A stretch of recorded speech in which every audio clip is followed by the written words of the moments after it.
سلامونه او احترامات همدا شیبې په ګلګل اشنغر کې د مازیګر په ټیم کې د اشنغر په دغه زرخیز او مبارزه خوره باندې ولاړ یم. جان محمد جاني کاکا سره ملو شوم، کوم چې د پښتو ادب یو ډېر ځلنده ستوری دی. د خپل شعر چاربیتې ټپې په اواز باندې په قلم په زور باندې په هر چا باندې خپل ځان منلی ورسره ولاړ وم. دوه درې خبرې مو ورسره وشوې.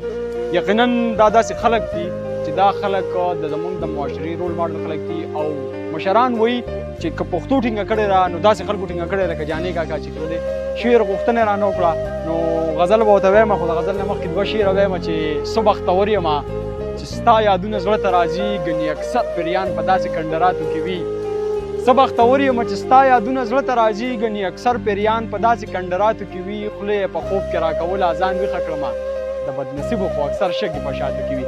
او غزل ورته وایم چې په خصوصي توګه د جاني کاکا چې کوم د یوټیوب چینل دا چې څومره مینوال دي په خصوصي توګه د هغې دا ډالۍ وي چې زما جذبې د خپل جهان د خیاله مه بیلوئ، ای لیونو ما د جانان د خیاله مه بیلوئ.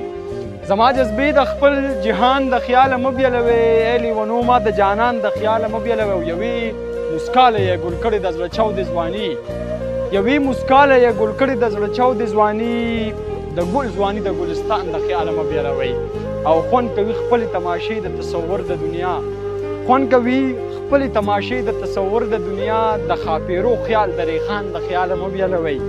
حسن چې ډېر شي په ورکوټي ځای کې نه ځایږي، حسن چې ډېر شي په وړوکي ځای کې نه ځایږي، د مجنون عشق د بیابان د خیاله مه بیلوئ. او سمندرونه خو په ما کې دي د رنګ او رڼا، ما خو په هیڅ حال کې د ځان د خیاله مه بیلوئ. او یو غزل بل وایم چې لکه هنداره تا ته هر څوک لکه هنداره تا ته هر څوک ګوري، خفه شم یاره تا ته هر څوک ګوري، اوسه هر کاره تا کې څه خوبي ده، اوسه هر کاره تا ته هر څوک ګوري. ډېره مهرباني دغه یوټیوب لایک کې، شیر کې او سبسکرایب کې.